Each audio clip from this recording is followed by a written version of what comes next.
बार नैमिषारण्य में तपस्या करते हुए शौनकादि ऋषियों ने सूत जी से पूछा कि जिसके करने से मनुष्य मनोवांछित फल प्राप्त कर सकता है, ऐसा व्रत या तप कौन सा है। सूत जी ने कहा कि एक बार श्री नारद जी ने भी श्री विष्णु भगवान से ऐसा ही प्रश्न किया था। तब श्री विष्णु भगवान ने उनके सामने जिस व्रत का वर्णन किया था वही मैं आपसे कहता हूँ। प्राचीन काल में काशीपुरी में एक अति निर्धन और दरिद्र ब्राह्मण रहता था। वह भूख प्यास से व्याकुल हो भटकता फिरता था। एक दिन उसकी दयनीय स्थिति से व्यथित होकर विष्णु भगवान ने बूढ़े ब्राह्मण के रूप में प्रकट होकर उस ब्राह्मण को श्री सत्यनारायण व्रत कथा का विस्तार पूर्वक विधान बतलाया और अंतर्ध्यान हो गए। ब्राह्मण अपने मन में श्री सत्यनारायण व्रत का निश्चय करके घर लौट आया और इसी चिंता में उसे रात भर नींद नहीं आई। सवेरा होते ही वह सत्यनारायण के व्रत का संकल्प करके भिक्षा मांगने के लिए चल दिया। उस दिन उसे थोड़े ही परिश्रम से बहुत अधिक धन्य धान भिक्षा में प्राप्त हुआ। सायंकाल घर पहुंचकर उसने बड़ी श्रद्धा के साथ श्री सत्यनारायण भगवान का विधि पूर्वक पूजन किया। भगवान सत्यदेव की कृपा से वह थोड़े ही दिनों में धनवान हो गया। वह जब तक जीवित रहा तब तक महीने के महीने श्री सत्यनारायण का व्रत और पूजन करता रहा। यह देह छोड़ने के बाद वह विष्णु लोक को गया।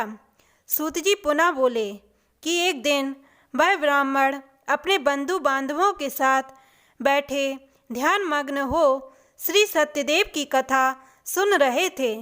तभी भूख प्यास से व्याकुल एक लकड़हारा वहां आ पहुंचा। वह भी भूख प्यास भूलकर कथा सुनने बैठ गया। कथा की समाप्ति पर उसने प्रसाद ग्रहण किया और जल पिया। फिर उसने ब्राह्मण से इस कथा के विषय में पूछा तो उसने बताया कि यह सत्यनारायण जी का व्रत है जो मनोवांछित फल देने वाला है। पहले मैं बहुत दरिद्र था। इस व्रत के प्रभाव से ही मुझे यह सब वैभव प्राप्त हुआ है। यह सुनकर लकड़हारा बहुत प्रसन्न हुआ और मन ही मन श्री सत्यनारायण के व्रत और पूजन का निश्चय करता हुआ लकड़ी बेचने के लिए बाजार की ओर चल पड़ा। उस दिन लकड़हारे को लकड़ियों का दुगना दाम मिला। उन्हीं पैसे से उसने केले, दूध, दही आदि पूजन की तमाम सामग्री खरीद ली और घर चला गया। घर पहुंचकर उसने अपने कुटुंबियों और पड़ोसियों को बुलाकर विधिवत पूर्वक भगवान सत्यनारायण का पूजन किया। सत्यनारायण की कृपा से लकड़हारा थोड़े ही दिनों में धनवान तथा पुत्रवान हो गया। सूत जी ने फिर कहा कि प्राचीन काल में उल्कामुख नाम का एक राजा हो गया है। वह और उसकी रानी दोनों बड़े धर्मानिष्ठ थे। एक समय राजा रानी भद्रशिला नदी के किनारे भगवान श्री सत्यनारायण की कथा सुन रहे थे कि एक बनिया भी वहाँ पर पहुँच गया। उसने रत्नों से भरी अपनी नौका को एक किनारे पर लगा दिया और स्वयं पूजा की जगह पर गया। वहाँ का चमत्कार देख उसने राजा से इसके बारे में पूछा। राजा ने बताया कि हम विष्णु भगवान सत्यनारायण का पूजन कर रहे हैं। यह व्रत सभी मनोकामनाएं पूर्ण करने वाला है। राजा के वचन सुन और प्रसाद पा बनिया अपने घर चला आया। घर पर पहुंचकर उसने अपनी पत्नी से व्रत का सब वृत्तांत कहा और संकल्प किया कि मैं भी संतान होने पर यह व्रत करूँगा। उसकी पत्नी का नाम लीलावती था। सत्यदेव की कृपा से वह कुछ ही दिनों के बाद गर्भवती हो गई और 10 महीने पूरे होने पर उसने एक कन्या को जन्म दिया।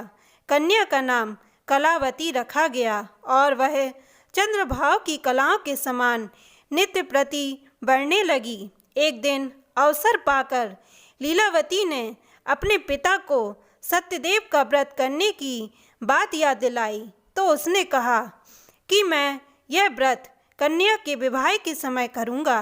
यह कहकर बनिया अपने कारोबार में लग गया। जब कन्या विवाह के योग्य हो गई तो उसने दूतों द्वारा खोज कराकर कंचनपुर नगर के एक बनिए के सुंदर, सुशील और गुणवान बालक के साथ विवाह कर दिया। फिर भी बनिए ने सत्यनारायण का व्रत नहीं किया।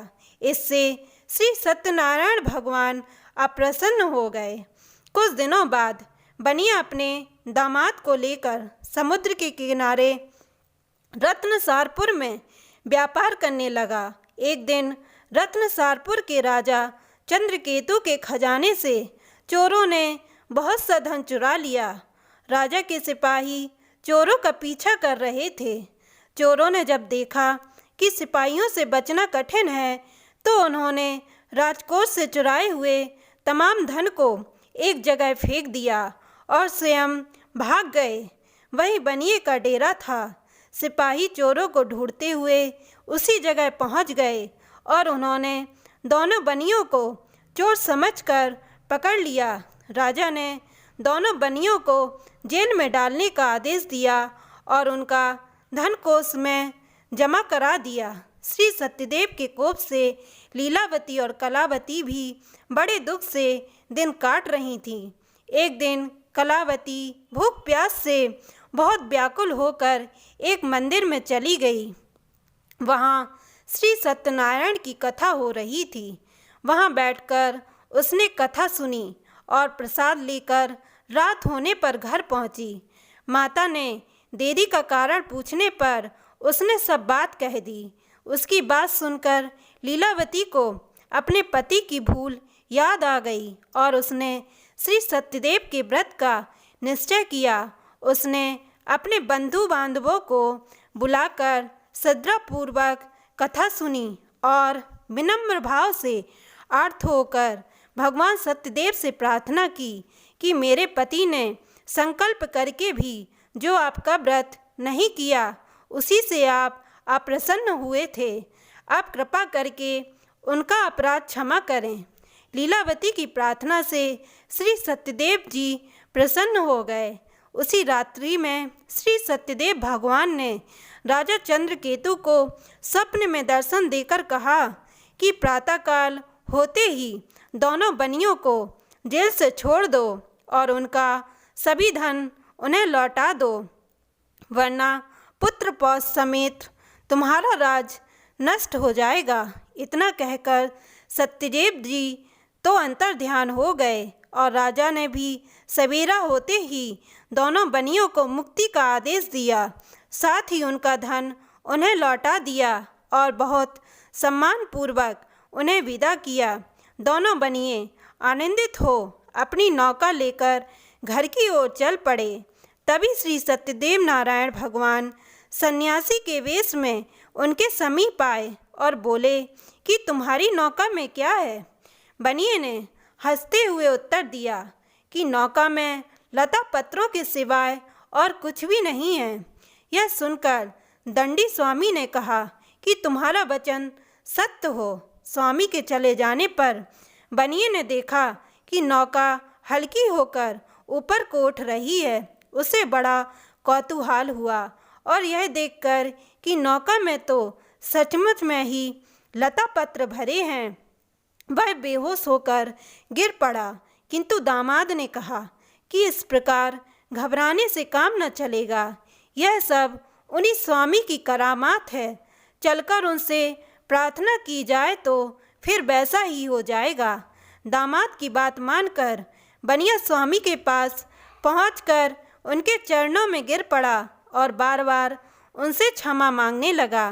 उनकी विनती प्रार्थना से भगवान प्रसन्न हो गए। बनियों ने नाव के पास जाकर देखा तो वह धन रत्नों से भरपूर थी। तब उन्होंने वहीं श्री सत्यदेव भगवान का पूजन किया और श्रद्धापूर्वक कथा सुनी। फिर वह घर की ओर चल दिए। अपने नगर के समीप पहुंचकर बनिए ने लीलावती के पास अपने आने का समाचार भेजा। लीलावती उस समय श्री सत्यनारायण की कथा सुन रही थी। उसने अपनी पुत्री कलावती से कहा कि तुम्हारे पति और पिता आ गए हैं, मैं उनके स्वागत के लिए चलती हूँ। तुम भी प्रसाद लेकर शीघ्र ही नदी तट पर पहुँच जाना।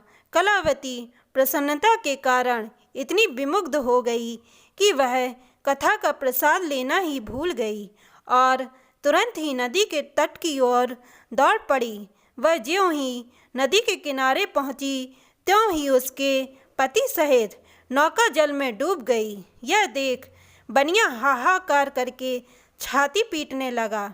लीलावती भी दामाद के शोक में विलाप करने लगी और कलावती अपने पति के खड़ाऊ लेकर सती को उद्यत हुई।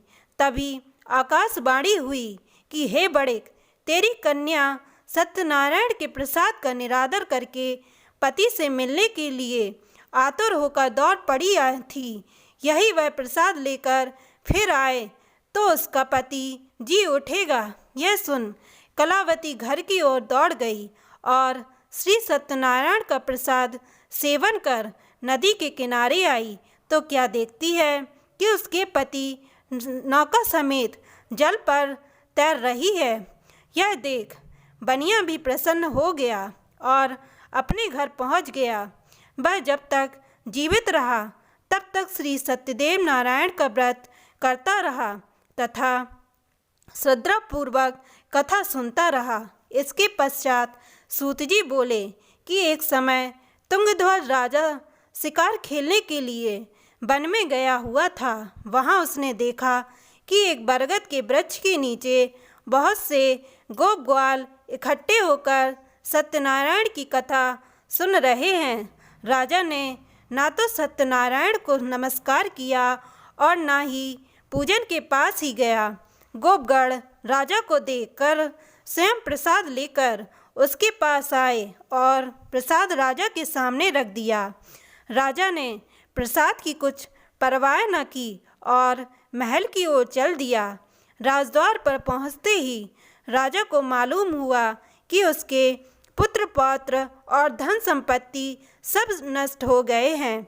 उसे वन की घटना स्मरण हो आई और उसने विचार किया कि श्री सत्यदेव के प्रसाद का निरादर करने के कारण ही मुझे यह दुख प्राप्त हुआ है।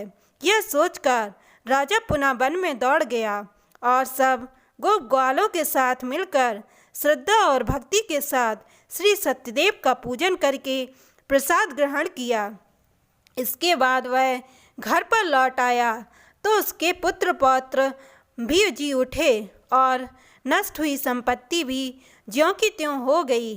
तब से राजा जीवन भर समय समय पर श्री सत्यदेव नारायण का व्रत और पूजन नियमित करता रहा। बोलो सत्यनारायण भगवान की जय।